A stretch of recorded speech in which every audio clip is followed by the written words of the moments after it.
This is the thing for us to really watch. The thing to watch is any sign that something could change in a way that doesn't seem to be emerging from our current situation. So what I try to do is to be very honest about how totally immobile the current situation appears, while at the same time continuously watching what's going on and looking to see if there might be some possibility emerging that goes beyond what I've predicted. I sometimes talk about it like being a vulture, right? So this hydra is struggling in this tar pit. It's thrashing. It's really having a miserable go of it. If you're a vulture, you look around and see, is there some possibility that this thing is going to die? Or is there some possibility that it might get out? And to keep an eye on it, because you're interested in its fate. Its fate matters to you. Keep watching it. And it might go for a long period of time. The philosophers of the past had other kinds of bird metaphors that were associated with the major changes that they saw. For Hegel, the philosopher is the owl of Minerva, which can only say anything after the action has taken place, because by the time it's even understood, the action is long ago in the past. And for Marx, Karl Marx, the philosopher is the cock, the rooster that crows to announce, hey, look, something's happening right now. Maybe you should do something. But I think that we are in a much longer, slower, more miserable kind of change process, where there's plenty of time for us to circle and watch the thing and chat about it. And that the trick is to not just lapse into watching and just spectating and not continuing to think about it. Mm-hmm. I think actually one result of all this is that it's made me personally fascinated in looking into how other major powers in history have collapsed and how people have conceptualized it at that time. I mean, in a lot of past collapsing societies, I mean, you could go all the way back to things like Nineveh during the time in ancient history where the Assyrians were the major power in the Middle East and Mediterranean world thousands of years ago. All the way back to that is one example. But there's often an obsession with apocalypse and this, everything's going to fall apart. And in some level, I think people don't think outside their system very well. So have that really famous quote, often kind of quoted, which is, it's easier to think about the collapse of the world and the collapse of capitalism. It's hard to think beyond our system, because to do that, you have to actually think of your world as a system, not as what is, which is, I think, how most people implicitly conceive of their world. But maybe the fact that we're watching a very slow motion train wreck forces you to do that. Whereas some other types of collapse, you don't have time to process it. I was actually going to ask you, what should we look out for? What kind of things would you look out for, or would you recommend any viewer look out for that might be signs of something new emerging? I always look for anything that might be happening that conflicts with what I have said.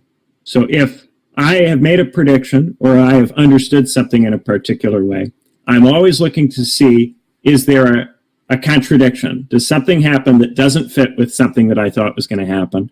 And then what does that mean? What does it mean that things aren't going the way that I thought they would go? For instance, I think that it's probably too politically dangerous for a president of the United States to try to install extraordinarily big sweeping tariffs all at once. I thought that's something that would be obviously politically very difficult to do, and therefore it's unlikely to happen. Nonetheless, it has been attempted. Mm-hmm. So what does it mean that it's being attempted? Now, it doesn't necessarily mean that it can succeed. I don't think that it can produce the kinds of effects that some people think it might produce. But it's significant that it's been tried, and that so far it has not produced a total collapse in the position of the president in terms of polling. Now, maybe over time this will be revealed. Maybe over time the economic costs of it will be serious enough that politically it will produce a huge nightmare scenario. I think if they stick with the very high tariffs for a long period of time, that's going to happen. But now they seem to be backing off of many of these tariffs and trying to go for agreements that are smaller in scope. I think that those kinds of agreements are unlikely ultimately to produce the transformative change that they said that they're looking for. So I'm trying to watch that trade conflict very, very closely to see if there's anything I can learn about what's possible by observing its dynamics, because I do think that's the one really distinctive thing that's happening now that hasn't been tried in the past. And then also, I look for any kind of sign that something really disruptive to the mobility of money could happen. So in Walter Schiedel's book, The Great Leveler, he talks about 4 different horsemen of leveling, 4 different things that can be so disruptive that they can produce a major change in the distribution of wealth and power in a society. And this is wars, revolutions, state collapse, and pandemics. And one of the things I notice is if you get a little one of these, a relatively small war or relatively small pandemic, in historical terms, comparing to things like World War II or the bubonic plague, people often will invest these events with all sorts of transformative power that they will then subsequently be proven not to have.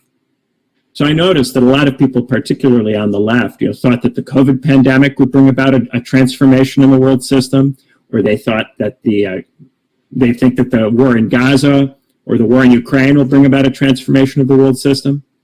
But what I've tended to notice is that the stuff that people think promises something new tends to dramatically underdeliver relative to what they think it will promise. And so what we instead typically will see is a lot of suffering that ultimately doesn't go anywhere or mean anything. It's just a lot of suffering. And I think there's a powerful human tendency to try to rationalize suffering and to try to draw some kind of purposiveness out of it, to see some sort of positive change that comes out of it. But a lot of the time, the suffering is just suffering. And indeed, often it accelerates changes already taking place. So the function of the suffering is to allow further suffering to occur that otherwise would not have occurred for some time. On some level, humans are meaning-making animals. We love narratives. That's often how we process things. I mean, this is a core aspect of what it means to be human, is to try to process why things are happening. And that in and of itself to me is not bad. But at the same time, I could see how this sense of, oh, why am I suffering? And it's because of this. And then in that explanation, here's the hope for how it's going to go away. It's a way to get people's hopes up. And if what you're saying overall is right, that things are going to get worse and are going to continue to get worse, getting hope up is, or at least that type of hope up, can actually be bad. I notice it's a negative hope. They're hoping that it will produce a disaster that will nonetheless have a positive effect. Right. So their hope is incredibly negative in terms of the form that it takes. So part of my focus is to not look at collapses as a possible way of trying to salvage everything. I think a lot of people engage in dystopian collapse thinking, in part as an act of utopian hope to try to make the bad situation generative. Yeah, this makes total sense. I mean, in one of your books, The Chronic Crisis, you talk a lot about how each of the major political movements, the populists, we'll say the moderates, and the conservative or right movements, they all offer solutions, get people's hopes up, which turns out to be a false hope. It's if I get in charge, I will do A, B, and C, and that will solve your problems. And it seems like one of two things, or both, happen. They either don't get in charge, or they get in charge and they're not able to fully institute their policies. So who knows if that would have worked, or maybe even more likely, those policies would never have solved the underlying economic problems that you're talking about anyways. Maybe a mix of the three, but obviously the third is the biggest one.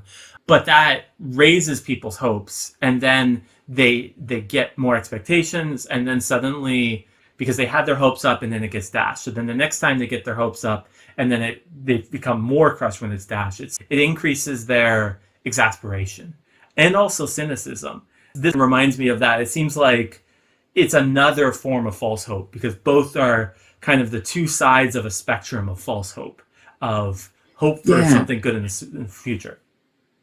And the effect of having this happen over and over again for such a long period of time, that's what I think is really unique about this situation. Because in the past, when you have that kind of impasse, the impasse drives people to, through violent means, attempt to institute a different kind of political system. But in our context, people don't believe that they can accomplish anything by doing that. So in our context, these divisions that are created by that endless cycling become deeper and deeper and deeper. So on the one hand, it seems as if nothing changes, but on the other hand, there's a continuous legacy of the failures of everyone that weighs upon us and makes it so that we are very difficult to motivate, we're very difficult to coordinate, it becomes harder and harder to get us to believe in anything. And the effect of this is to make it even harder to produce any kind of coordination among people over time. So the more you fail at this problem, the worse you get at trying to deal with it. There's a kind of debilitation that occurs at the level of people. We become less capable of coming together collectively to do things because we are repeatedly defeated. Not just ourselves, but everyone around us is repeatedly defeated no matter how they take up the problem, whether they take it up the way we do or some other way. So it produces a kind of a dissipation of political energy, makes it harder and harder to get people to throw energy into politics, which means if you're a strategist for some candidate and you're able to convince people to get involved in politics, this becomes an increasingly valuable skill to convince people that it's a good use of their time to give their energy to a candidate for office. This is something that it increasingly takes, all sorts of social techniques, sociological, expert techniques to motivate people to expend time and energy in this system, which seems to just burn people up, burn and waste them relentlessly. Well, it's a cat and mouse. It's just like a predator and prey, where the prey adapt ways of going away and not getting caught by the predator, and then the predator adapts more and more ways to become better hunter to be able to get the prey. Reinforcing the system kind of reminds me of like a canyon in a desert climate. The Grand Canyon, like every time the river goes in a direction, it picks up erosion, it picks up soot, and it reinforces that bed. So like the Grand Canyon, the Colorado River's probably not going to alter from the Grand Canyon because it's just that's so deep. It's so refined in that direction based off of the accumulation of all that erosion over a long period. It does seem like that's what we're seeing now. It's like the energy is going in that direction, so it just continues to follow down that path. Yeah, the challenge is, as a political theorist, can you keep watching this process happen, even though it doesn't have any kind of positive narrative directionality to it? It's not going to satisfy you in any way. Can you continue to study it and keep an eye on it and look at it? A lot of people ultimately are not able to stay with this if it doesn't give them some kind of psychic reward. Yeah. And a lot of people's narratives about politics are in some way related to what they need to think to be able to keep watching it.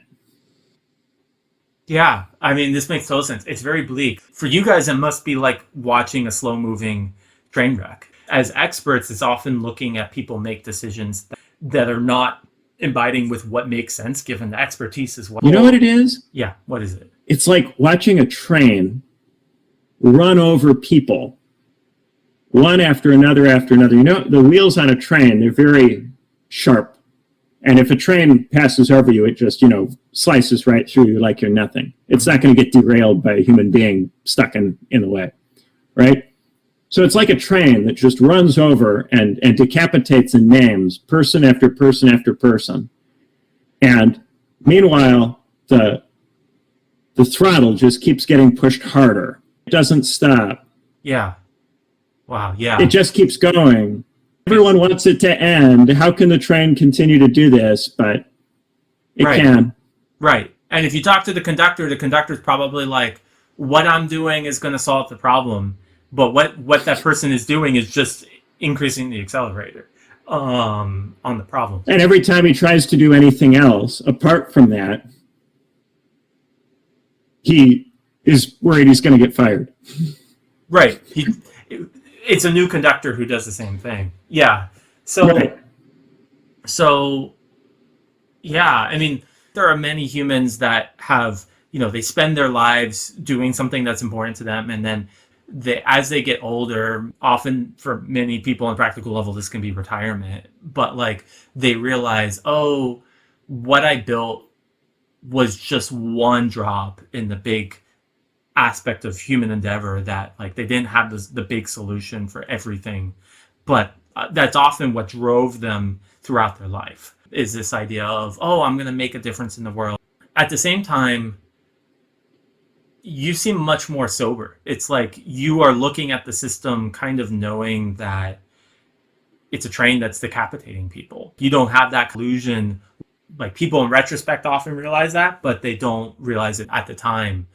What's that like? It must be very sobering to look at it this way. Yeah, and then it's as if people just are arguing about whether the train should run on coal or whether it should, run on diesel fuel, or should it be electrified? Would that make it better? Should we get a restaurant car for the train?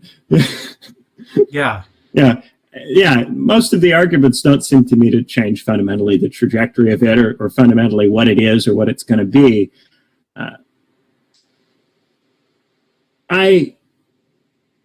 Ultimately, you have to have a little bit of a sense of humor about it. You have to be able to not get so emotionally caught up in it, to be able to continue to watch it. At the same time, if you desensitize yourself to it to the point where you forget what it is, and you start coming up with all sorts of narratives to make yourself feel better about what you're watching, then that makes your analysis unhelpful.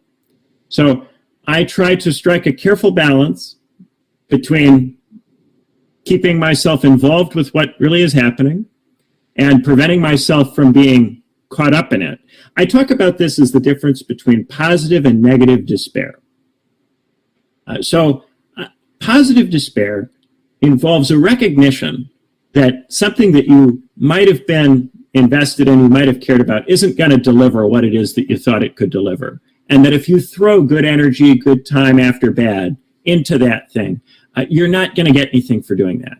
So rather than follow the sunk cost fallacy and continue to flush time and energy down the toilet in these various different ways, you go, okay, that's not going to work.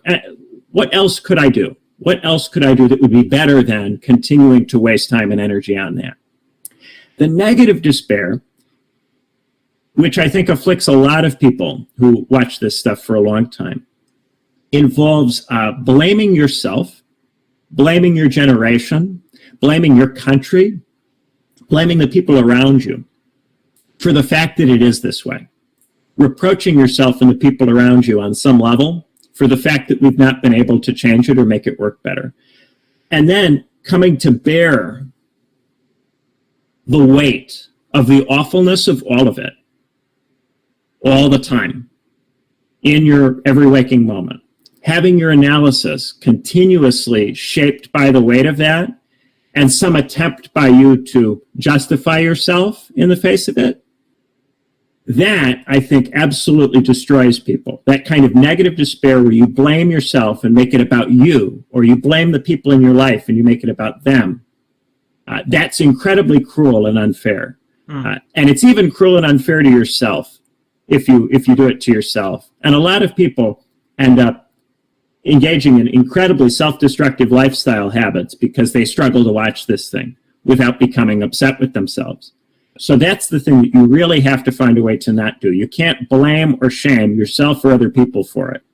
You have to be able to keep that level of distance, which is one of the reasons why I tend to really discourage efforts to frame all of this in terms of accountability or personal responsibility or who should do what. It's an incredibly difficult and complex problem that isn't obviously to be solved in any one particular way. There is no one obvious thing that people should be doing with their lives in response to this. And the people who suggest that there is, if they really knew, then they would be able to act in such a way that they would motivate other people to join them in the action, and then we would get change of the kind that they expect.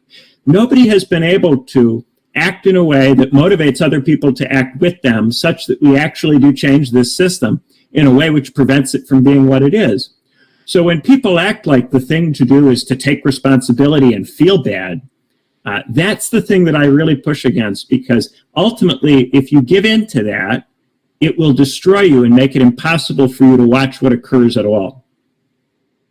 The two things I was thinking about as you were saying this is that, one, I mean, we're living in a very polarizing time where there's a lot of bickering back and forth. And there are people, I think, who are doing things that are bad and need to be called out for that. But at the same time, these systems are complicated, and it's not necessarily this person is the fault. That's often a very oversimplified narrative that is both easy for us to psychologically hold to, and then also easy for certain people to sell politically too, for their own ends. But at the same time, it just doesn't, I see what you're saying we're all in this together, even though this is a big problem. And when people do bad stuff, it's because they're confused, and it's because the whole thing is confusing. It's very hard. So when people do terrible things, it's usually because they're very, very badly confused about what they really ought to be doing, and getting mad at them about it. It's like punching somebody who is lost. Somebody comes up to you and goes, "I don't know where to go. Can you point me in the right direction?" And you punch them in the face and go, "Don't ask for directions. Figure it out." There is this assumption that people have that there's some kind of deep simplicity to all of it that could just be solved by people having good intentions, or having empathy, or being kind, or trying harder. And these are just various ways of not really wrestling with how difficult the problem has become. And there are consolations on one level when you blame somebody else. If you externalize it and go, it's because of them, they're the ones who are in the way. The other side, the other country, they're the ones who are in the way. When you do that, you kick it off of yourself. And people do that. They blame other people, because if they don't blame other people, it will turn inward and they'll start blaming themselves. So I view the blaming of other people as itself a symptom of the self-hatred that people tend to acquire when they observe this for any length of time. And so that's the thing really, I think, to get out of is the constant self-criminating that then leads to the crimination of the other. This reminds me of actually two quotes from, or like aphorisms, two aphorisms from professors of mine. And I don't know why I'm going back mentally to school days, but like when I was in grad school, one of my professors had a saying, which is that people are very rarely the monsters in their own stories. And, so people do bad things, people do evil things. That happens all the time in history. But people rarely conceive of what they're doing, even if they're doing something bad, as bad. They rarely conceive of themselves. They usually have some type of internal justification when they make the decision, and also like a retrospective justification when they look back on the decisions that they made. And they form narratives that make them seem like this was the right call. Either it was necessary to stave off a bigger evil, or whatever, or here's the reason why this was actually a good thing, whatever it was. We can still disagree with people, but it's helpful to understand people's own narratives, understand where they're coming from when they make decisions, including politicians. But the other thing this reminds me of, there was a professor who used to say, sometimes big societal problems, they're like a cesspool. Like you reference a tar pit, so this is a similar idea. For him, it was basically a big pool of sewage, a big pool of poop. And he's like, often optimism, or I guess false optimism, says, oh, this is the solution. This will get us out. That's easy to launch into. This is the solution. And I think optimism and pessimism, or at least false optimism and false pessimism, can often go hand in hand, because we imagine here's the solution, kind of like maybe someone with bipolar might switch between being very manic and depressive, seemingly opposite emotional states. But then that solution doesn't pan out. That false optimism doesn't work out, and then they become despairing. They're like, nothing's going to work, everything. But he's like, often what you need to do is just sit, is like literally sit in the crap. take the time to figure out the actual solutions that get us out of this mess instead of just trying to immediately go into the next thing. And for complex issues, and what you're describing is, I think, an ultimate complex issue. That's often what's necessary. So that's what I was thinking about. I guess one final question I have is, your assessment is very bleak. Basically, we're going to be stuck in this system for the majority of our lives, at least. As how would you recommend people stay resilient or cope with the world that we find ourselves in now? Well, I think the main thing is to not blame yourself or other people for it. If you can avoid blaming yourself and other people for it, then you won't spend so much time in anger or in self-destructive lifestyle habits. A kind of stoic injunction to just get good and be good, regardless of what's going on, I don't think that that's very helpful. So, insofar as you have the capacity, construct your life in such a way that it puts you in good habits, in a good routine that helps you to not blame yourself and other people for things. That prevents you from getting so angry or so stressed out about what's going on, that you take it out on yourself or other people. The trouble is that part of the character of this crisis is to undermine the conditions that are necessary for people to not get so stressed out. Part of the character of this situation is to make it harder and harder to be in a routine that allows you to be reflective. So if you're stuck in a situation that doesn't permit that kind of reflectiveness, which you probably aren't if you're watching this video at this point in the video time mark, because you at least have enough time to watch a video of this length, so that's probably not you. But if you really are stuck in a situation where your whole schedule, your whole routine is dictated by what you've got to do to eat, it's going to be very, very hard to be able to stay sanguine about all of this. This is the trouble. I can give this advice, but it's not necessarily easy advice to follow. And insofar as people don't follow that advice, I'm not going to be blaming them for not following it, because it's very hard to follow it. And so this is the tricky thing. Anything that you tell people to do, right now, it seems that because of the character of this crisis, the things that you would tell people to do, it's very hard for them to actually do. And as soon as you start to try to positively tell people what to do, they'll give you all sorts of reasons why they can't do it. And the sad thing is that a lot of the reasons will be true. They will be real reasons that they will not be able to do that thing. And if it was something where somebody like me could come and say, here's what you should do, then it wouldn't be the kind of problem that it is.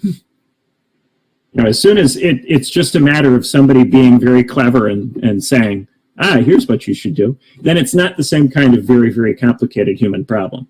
Then it becomes something simple, like you have a busted muffler and you need to get it replaced. The thing about politics is that it's not just a question of coming up with something to do, it's also coming up with something to do that other people can actually join you in doing, that's compatible with the way that they're living.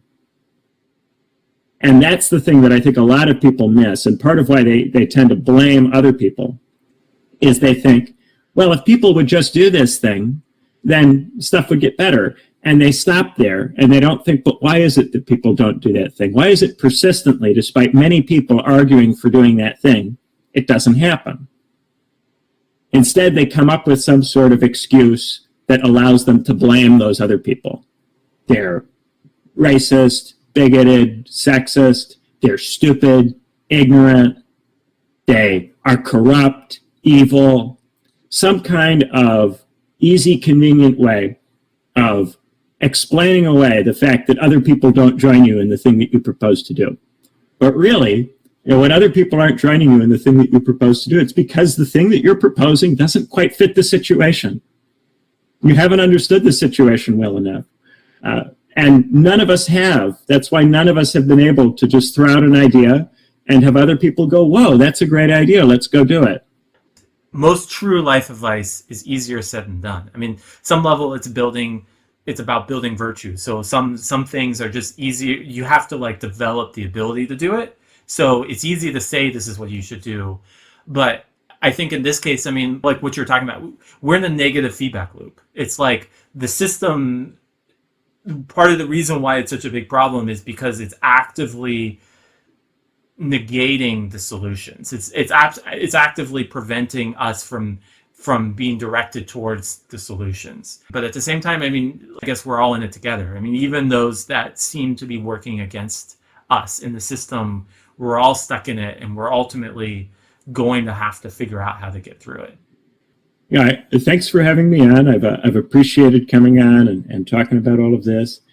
It's something for us to continue to wrestle with and to continue to think about. And that's, if for people who are here at this point in the interview, there's an ability to be able to think about it and stick with it for a long period of time. And I do think that that is something that we need if we're going to be able to see any new possibility at any later point. An ability to keep watching, keep looking, and keep seeing with clear eyes what's going on. And if we continue to watch and look, we can't ever be sure that nothing will change. It's if we stop looking that we know for sure that we won't be part of any change that happens. Yeah, that makes total sense. Well, thanks for taking the time to talk now, and I hope you have a good rest of your time trying to navigate this mess and trying to look soberly at the system in hope that something will come up to allow change.